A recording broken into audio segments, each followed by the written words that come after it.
नमस्ते दोस्तों।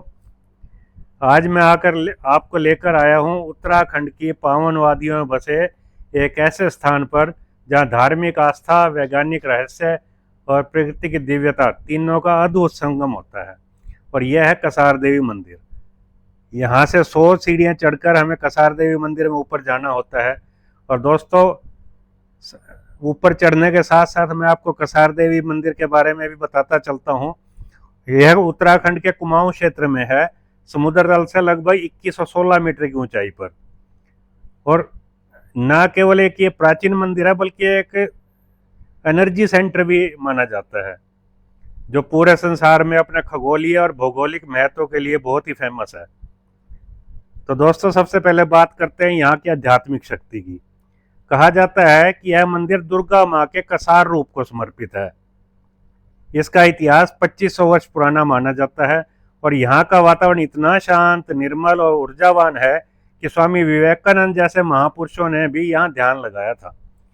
वो 1890 के दशक में कुछ दिन यहाँ ठहरे थे और अपनी आत्मिक शांति की तलाश में उन्हें यह स्थान अत्यंत अनुकूल लगा। स्वामी जी ने एक बार लिखा भी था कि यह स्थान केवल पर्वतीय सौंदर्य ही नहीं, वरन दिव्यता से परिपूर्ण है। और वाकई में जब आप यहाँ आते हैं तो ये इन चीज़ों का सबका अनुभव आपको होता है। और यही कारण है कि आज भी अनेक साधक, योगी और साधु यहाँ साधना हेतु आते रहते हैं। तो दोस्तों, अब बात करते हैं इस स्थान की वैज्ञानिक रहस्यमयता की। वाकई में बड़ा मतलब कि रहस्यमय स्थान है। आपको पता है कि कसार देवी मंदिर पृथ्वी के शक्तिशाली चुंबकीय क्षेत्र, जिसको जियो मैग्नेटिक फील्ड कहते हैं, उसमें सिचुएटेड है। यह वही क्षेत्र है दोस्तों जिसे हम वैन एलन रेडिएशन बेल्ट के नाम से भी जानते हैं। वैन एलन बेल्ट पृथ्वी के चारों ओर एक ऐसा अद्भुत क्षेत्र है जिसमें पृथ्वी की चुंबकीय शक्ति और सूर्य से आने वाली सौर किरणें आपस में टकराती हैं। और इसी टकराव से उत्पन्न होता है एक शक्तिशाली ऊर्जा क्षेत्र, मैग्नेटिक फील्ड। और ये मैग्नेटिक फील्ड जो है हमारे ब्रेन की जो अल्फा वेव्स हैं उनको एक्साइट कर देता है, जिससे हमारा ध्यान गहरा होता है और साधकों के एक अनोखा मेडिटेटिव ट्रांस में ले जाता है। यही कारण है कि यहाँ मेडिटेशन के लिए साधक आते रहते हैं। पृथ्वी पर केवल 3 ही जगह ऐसी हैं जहां पर यह ऊर्जा क्षेत्र विशेष रूप से एक्टिव हैं। और दोस्तों, ये 3 क्षेत्र है। पहला तो है स्टोनहेंज, जो कि इंग्लैंड में है। और फिर है माचू पिच्चू, ये पेरू, साउथ अमेरिका में है। और तीसरा है हमारा ये कसार देवी।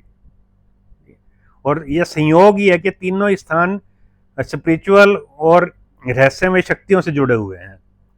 तो दोस्तों, जब आप कसार देवी मंदिर की ओर पैदल चढ़ाई करते हैं तो हर कदम के साथ आपको भीतर एक गहराई महसूस होती है। शरीर थकता तो है, लेकिन मन बड़ा शांत होता है, और इसको हमने खुद अनुभव किया है। ऊपर पहुंचते ही खुलता एक दिव्य दृश्य, हिमालय की हिमाच्छादित चोटियां, देवदार के वृक्ष और माँ की ऊर्जा से भरा मंदिर एक अद्भुत दृश्य प्रस्तुत करते हैं। मंदिर में प्रवेश करते ही बजती हैं घंटियों की गूंज, जो आपकी भीतरी ऊर्जा को जागृत करती है। आरती की मधुर ध्वनि और हवा में तैरती अगरबत्तियों की सुगंध, वाह, सब कुछ आत्मा को जैसे छू सा जाता है। यहाँ के पुजारी बताते हैं कि इस स्थान की शक्ति केवल धार्मिक नहीं, बल्कि ब्रह्मांडीय भी है। ध्यान में बैठे कई साधकों को यहाँ गहरी अनुभूतियां होती हैं, मानो ब्रह्मांड से सीधा संवाद हो रहा हो। यही कारण है कि स्वामी विवेकानंद के अलावा कई और इंटरनेशनल जो हस्तियां हैं वो भी यहाँ आ चुकी हैं, जिनमें फेमस साइकोलॉजिस्ट कार्ल युंग और राइटर D.H. लॉरेंस और अमेरिका के आध्यात्मिक विचारक रिचर्ड अल्पर्ट भी शामिल हैं, जो बाद में यहीं बस गए थे। बाबा रामदास के नाम से उन्होंने अपना नाम बदल लिया था। इन सभी ने यहाँ की वाइब्रेशनल एनर्जी को फील किया और इसे दुनिया के सबसे शक्तिशाली मेडिटेशन स्पॉट्स में से एक माना दोस्तों।